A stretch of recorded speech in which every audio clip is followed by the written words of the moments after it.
सभी छात्रों का देव क्लासेस में हार्दिक स्वागत है। देव क्लासेस के माध्यम से आज आप लोग बहुत ही महत्वपूर्ण चीज़ देखने जा रहे हैं। जैसा कि आप जानते हैं कि बोर्ड परीक्षाओं का समय चल रहा है और सब कुछ ऐसा देखना चाहिए जो कि हमारे पेपरों की दृष्टि से महत्वपूर्ण हो। तो आज हम लोग बात करेंगे एनसीईआरटी की बुक से ही। हम लोग बहुत पढ़ाई की अलग अलग किताबों से, लेकिन पेपरों के समय हम देखेंगे वो चीज़ जो परीक्षाओं की दृष्टि से महत्वपूर्ण है। तो देखिए, हम लोगों ने फिजिक्स का टॉपिक उठाया है।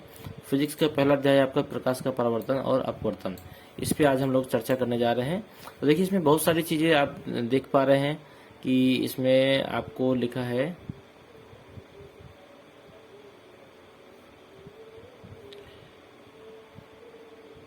देखिए, ये पहली हेडिंग आपकी आ जाती है प्रकाश का परावर्तन। प्रकाश के परावर्तन से मतलब होता है कि देखिए, यदि हम इसको कोई सतह मान लें, इसको अगर हम कोई परावर्तक सतह मान लेते हैं कि ये कोई परावर्तक सतह का मतलब आप समझते हैं, ये शीशा हो सकता है, चमकदार बर्तन हो सकता है। यदि इस सतह में कोई भी प्रकाश पड़ेगा तो वह प्रकाश उसी माध्यम में वापस हो जाता है। यही घटना क्या कहलाती है? प्रकाश का परावर्तन। जब सूर्य का प्रकाश या कोई भी प्रकाश किसी चमकदार तल पर टकराता है तो वह उसी माध्यम में वापस हो जाता है। यह घटना कहलाती है प्रकाश का परावर्तन। देखिए, प्रकाश के परावर्तन के दौरान ये जो किरण आती है इसको हम लोग आपतित किरण कहते हैं। ये जो किरण जाती है इसको हम लोग परावर्तित किरण कहते हैं। यदि हम बीच में एक अभिलंब डाल दें तो हम देखते हैं कि यहाँ पर ये जो आपतन कोण होगा ये परावर्तन कोण के बराबर हो जाता है। यदि हम इसको I माने और इसको हम R माने तो यहाँ पर आपका एक सूत्र बन जाता है, कोण I इक्वल टू कोण R। थोड़ा सा ध्यान दीजिएगा इसको, ठीक है। इसी प्रकार हम इसकी परिभाषा को दोबारा देखते हैं, जिसमें लिखा है कि जैसे कि दर्पण पर अपने पड़ने वाले अधिकांश प्रकाश को परावर्तित कर देता है। आप प्रकाश के परावर्तन के नियमों से पहले से ही परिचित हैं। हो सकता है इसमें परिभाषा आपको क्लियर ना हो तो मैं फिर से बता देता हूँ। जब कोई भी प्रकाश किसी चमकदार तल पर टकराता है या आपतित होता है तो वह प्रकाश उसी माध्यम में वापस हो जाता है। यह घटना प्रकाश का परावर्तन कहलाती है। प्रकाश के परावर्तन के देखिए दो नियम हैं, जैसे कि मैंने आपको बताया था कि आपतन कोण परावर्तन कोण के बराबर होता है। आपतन कोण परावर्तन कोण के बराबर होता है, ये आपका पहला नियम है।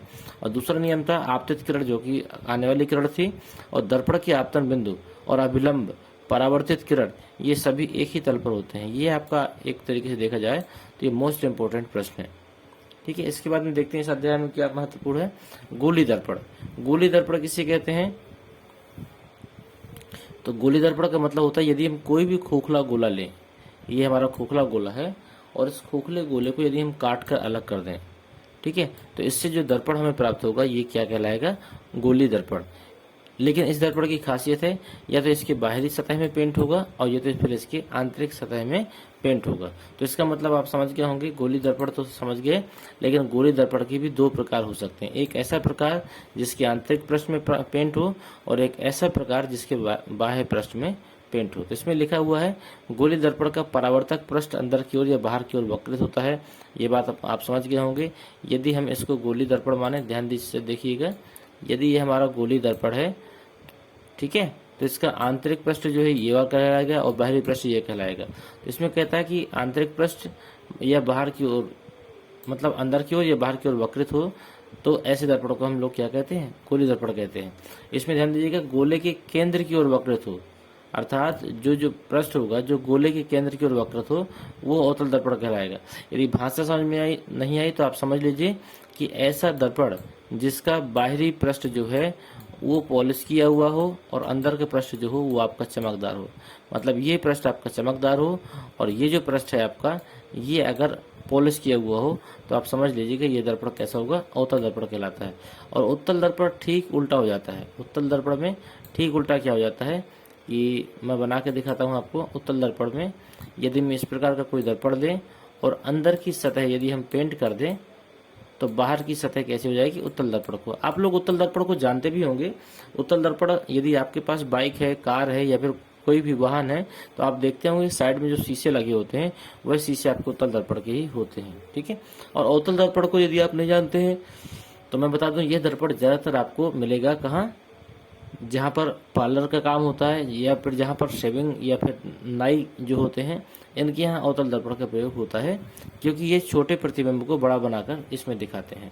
ठीक है, ये देखिए दिया भी गया है इसमें। ये देखिए ये अवतल दर्पण है, मतलब जो हल्का भूरा रंग है, देख पा रहे हैं आप, ये बाहर की ओर है, इसको हमने पेंट मान लिया तो अंदर का सतह कैसा हो गया, चमकदार हो गया।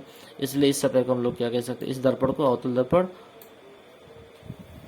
और इसमें देखिए, इसमें जो अंदर का सतह है इसमें ब्लैक कलर की पॉलिश हो गई, तो ये कैसा हो गया, ये हो गया आपको अवतल दर्पण। इसमें बताया गया कि गोली दर्पणों का आरेखित निरूपण, इसमें छायांकित भाग जो है वो परावर्तित नहीं है, मतलब जो छायांकित भाग है यही आपका पेंट है। तो इसमें बाहर की ओर पेंट था और इसमें अंदर की ओर है। चलिए, मुझे उम्मीद है कि समझ में आ गई होंगी चीजें आपको। और इसके बाद में अगला प्रश्न देख लेते हैं।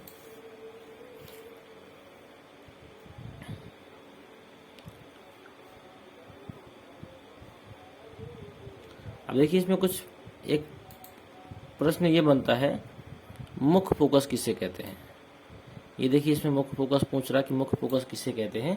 तो मुख्य फोकस का मतलब है, इसमें ध्यान से देखिएगा कि किसी भी दर्पण के मुख्य अक्ष, ये आपकी बीच वाली जो लाइन होती है ये आपकी, ये कहलाती है आपकी मुख्य अक्ष। किसी भी दर्पण के मुख्य अक्ष के समांतर आने वाली किरणें, ये देखिए समांतर ये किरण आ रही है, समांतर आपकी ये किरण आ रही है, समांतर आपकी ये किरण आ रही है, समांतर आपकी ये किरण भी आ रही है। समांतर आने वाली किरणें दर्पण में टकराने के बाद ये तो वास्तव में किसी बिंदु पर मिले या फिर किसी बिंदु पर मिलती हुई प्रतीत हों, ये दोनों भी कंडीशन में जहां पर मिल रही होंगी, ये देखिए यहां पर मिल रही हैं और यहां पर कहीं नहीं मिल रही हैं इधर तक में, ये अगर बढ़ाई जाए रेखाएं पीछे की ओर तो ये आपस में कहीं ना कहीं मिल जाती हैं। इस प्रकार हम लोग देखते हैं कि यहाँ पर मिलती हुई प्रतीत होती हैं। तो यहाँ से परिभाषा दो प्रकार की बन सकती है कि यदि किसी मुख्य अक्ष के समांतर आने वाली किरणें दर्पण से टकराने के बाद में जिस बिंदु पर मिलती हैं या मिलती हुई प्रतीत होती हैं, उस बिंदु को दर्पण का मुख्य फोकस कहते हैं। ठीक है, ये परिभाषा हो गई। इसके बाद में और कुछ परिभाषाएं होंगी तो मैं आपको बताता जा रहा हूँ। इसके बाद में देखिएगा दर्पण का मुख्य फोकस, मुख्य फोकस तो हो गया है, चलिए आगे देखते हैं। फोकस दूरी, एक परिभाषा आ सकती है, फोकस दूरी किसे कहते हैं। ठीक है, तो इसमें लिखा हुआ है गोली दर्पण के ध्रुव तथा मुख्य फोकस के बीच की दूरी क्या कहलाती है, फोकस दूरी कहलाती है। अब इसको देख लेते हैं, ये है कहाँ आखिर फोकस दूरी, कहाँ से कहाँ तक की दूरी कहलाएगी। मैं मिटा देता हूँ पहले, फिर देखते हैं। तो देखिए दर्पण का ध्रुव किसे कहते हैं, सबसे पहले समझ लीजिए। किसी भी दर्पण का जो ये मध्य बिंदु होता है, ये देखिए पी लिखा हुआ है आपका, जो मध्य बिंदु होता है ये आपका, यही आपका दर्पण का ध्रुव होता है। तो किसी भी दर्पण के ध्रुव से मुख्य फोकस के बीच की जो दूरी होती है यही आपकी कहलाती है फोकस दूरी। ठीक है, या फिर यहाँ पर देख लीजिए, ये बिंदु जो पी है ये आपका दर्पण का ध्रुव है, यहाँ से लेकर एफ के बीच की जो दूरी होगी यही आपकी बन जाएगी क्या, फोकस दूरी। इसके बाद में आप देखिए द्वारक, दर्पण का द्वारक, तो इसमें देखिए लिखा है वृत्ताकार सीमा रेखा का व्यास। ठीक है, इसका मतलब ये होता है कि यह जो एम एन है, मतलब यहाँ से लेकर यहाँ तक की जो दूरी है यही आपका क्या कहलाएगा, व्यास। तो इसकी परिभाषा भी बन गई। इसके बाद में आपको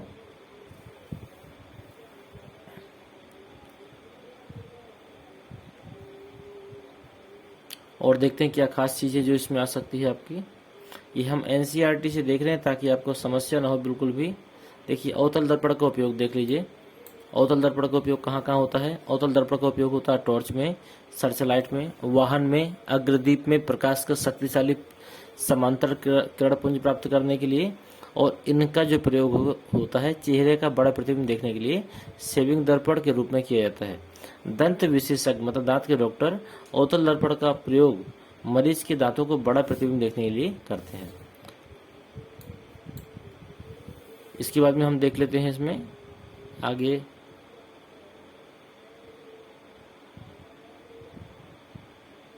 उत्तल दर्पण का उपयोग, ये आपका महत्वपूर्ण है। उत्तल दर्पण का उपयोग सामान्यतः वाहनों के पश्च दृश्य, मतलब पश्च दृश्य का मतलब होता है किसी भी वाहन के जो साइड में शीशे लगे होते हैं वह हमें पीछे के दृश्य को दिखाते हैं। तो मतलब ये लिखा भी आगे कि ये दर्पण वाहन के पार्श्व में लगे होते हैं तथा इनमें ड्राइवर अपने पीछे के वाहन को देख सकते हैं। ठीक है, तो ये इसका उपयोग है। इसके बाद में चिन्ह परिपाटी दी गई हैं, ये आपने पढ़ी होंगी। ये देखिए, यदि हम लोग दर्पण की इस तरफ जाते हैं तो सभी दूरियों को हम लोग धनात्मक लेते हैं। दर्पण की हम लोग इस तरफ जाते हैं तो सभी दूरियों को कैसे लेते हैं, ऋणात्मक लेते हैं। नीचे जाते हैं तो ऋणात्मक लेते हैं और ऊपर जाते हैं तो धनात्मक लेते हैं। ध्यान दीजिएगा इस चीज़ को। अगर हम लोग x और y को प्रदर्शित करें तो ये भी धनात्मक होती है, ये भी धनात्मक होती है, लेकिन ये और नीचे वाली ये कैसी होती है, ऋणात्मक होती है। तो उसी हिसाब से हम दूरियों को भी लेते हैं। तो ये तो जब सवाल लगाएंगे आप तो क्लियर हो जाएंगी चीज़ें, क्योंकि हम लोग शॉर्ट नोट्स दे रहे हैं तो इसमें से ये चीज़ें नहीं दिखाई जा सकती हैं। अगला देखिए, दर्पण का सूत्र तथा आवर्धन। तो दर्पण का सूत्र में सिर्फ इतना समझ लीजिए आप कि 1/f = 1/v + 1/u, यही आपका दर्पण का सूत्र है। ठीक है, इसमें क्या है, गोलीय दर्पण में इसके ध्रुव से प्रतिबिंब की दूरी, बिंब की मतलब वस्तु की दूरी जो होती है वो क्या कहलाती है, u कहलाती है। दर्पण के ध्रुव से प्रतिबिंब की दूरी v कहलाती है। और जो मुख्य फोकस की दूरी होती है, तो ध्रुव से लेकर मुख्य फोकस की दूरी, उसे हम लोग कह सकते हैं फोकस दूरी। ठीक है, इसके बाद में आवर्धन है। आवर्धन के बारे में देख लीजिए, किसी भी प्रतिबिंब की ऊंचाई और बिंब की ऊंचाई का जो अनुपात होता है उसे हम लोग आवर्धन कहते हैं।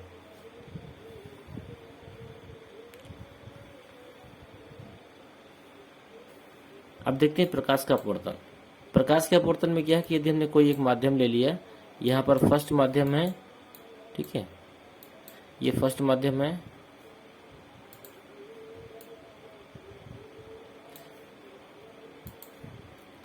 ये पहला माध्यम है हमारा पूरा, और ये हमारा क्या है, दूसरा माध्यम है।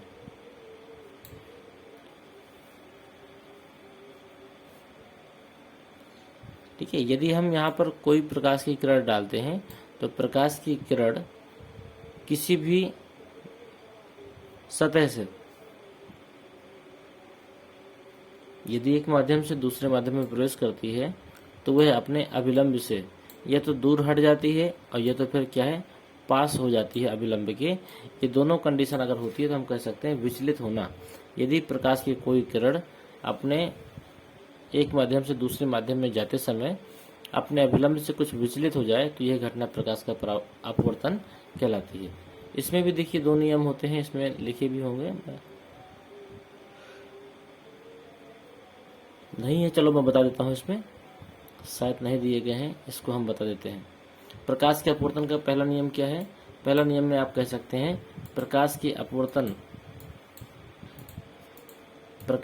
अपवर्तन में आपतित किरण, अपवर्तित किरण मतलब जो किरण आ रही है, देखिएगा ये एक मध्य सतह है, ये जो किरण आ रही है इसको हम लोग कहेंगे आपतित किरण, और ये जो अंदर चली गई इसे कहेंगे अपवर्तित किरण, इसे कहेंगे अभिलंब, और ये इस जो पॉइंट दिया गया है बीच में ये कहलाता है आपतन बिंदु। यह सभी एक ही तल पर होते हैं, एक नियम तो ये कहलाता है। दूसरा नियम कहलाता है प्रकाश के अपवर्तन के नियम के अनुसार जो आपतन कोण की ज्या का मतलब होता है साइन आई, आपतन कोण की ज्या का मतलब होता है साइन आई। यदि हम इसको कोण आई माने, इसको हम यदि आई मानते हैं तो आपतन कोण की ज्या और अपवर्तन कोण की ज्या मतलब ये आर, तो इसको हम लिख सकते हैं साइन आर। तो आपतन कोण की ज्या और अपवर्तन कोण की ज्या का अनुपात एक नीतांक होता है, इसे हम लोग स्नेल का नियम भी कहते हैं। यह आपका मोस्ट इम्पोर्टेंट है, ये प्रश्न पूछा भी जा सकता है। और देखिए इससे क्या महत्वपूर्ण है, हम लोग सभी चीज़ें देखते हुए चल रहे हैं। ये देखो यहाँ पर नियम लिखा हुआ है, ये काफ़ी नीचे लिखा हुआ था, ये प्रकाश के अपवर्तन का नियम लिखा है। यदि आपको लिखना चाहें तो आप लोग लिख सकते हो।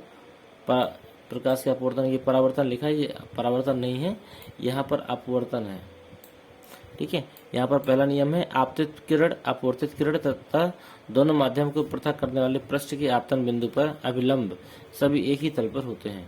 ठीक है, तो आप इतना भी लिख सकते हैं आपतित किरण, अपवर्तित किरण और इसके बाद में आपतन बिंदु और अभिलंब एक ही तल में होते हैं।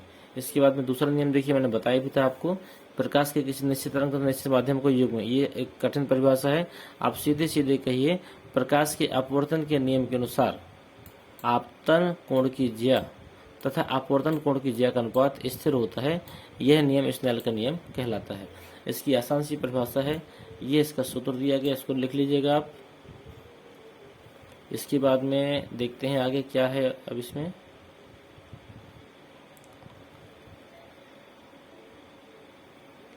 जो महत्वपूर्ण हम सिर्फ वही बता रहे हैं, इसके अलावा बहुत सारी चीज़ें हम स्वयं छोड़ते जा रहे हैं। देखिए, प्रकाशिक केंद्र, ये आपकी परिभाषा आ सकती है। लेंस का प्रकाशिक केंद्र, ये प्रकाशिक बिंदु क्या होता है, ठीक है। तो इसमें लिखा हुआ है लेंस के दोनों वक्रता केंद्रों से गुजरने वाली, लिखा है यहाँ से, लेंस के दोनों वक्रता केंद्रों से गुजरने वाली एक काल्पनिक सीधी रेखा लेंस की मुख्य अक्ष कहलाती है, ठीक है। ये तो मुख्य अक्ष हो गई। और लेंस का जो केंद्रीय बिंदु होता है उसी को हम लोग प्रकाशिक केंद्र भी कहते हैं। दो परिभाषा यहाँ से निकल आई, ये दोनों महत्वपूर्ण हैं।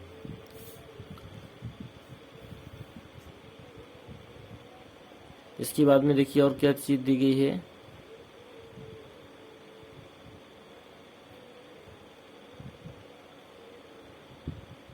इसमें बहुत सारे स्थितियां दी गई हैं। ये देखिए, लेंस अगर पूछते, मैंने आपको दर्पण का सूत्र बताया था, लेकिन उसके स्थान पर यदि लेंस पूछ जाए तो लेंस के सूत्र में सिर्फ बीच में माइनस रख देना है, बाकी ज्यों का त्यों रहेगा आपका। आवर्धन हो चुका है।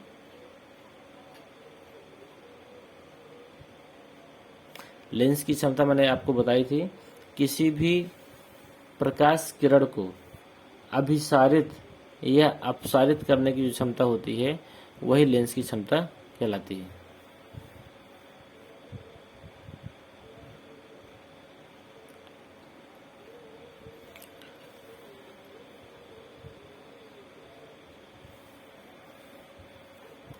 ये इतनी चीज थी जो महत्वपूर्ण था। और देख लेते हैं इसमें कुछ खास पॉइंट क्या है। इसमें आपने क्या सीखा में लिखा है, इसमें आपने सीखा कि प्रकाश सरल रेखाओं में गमन करता है या गति करता है।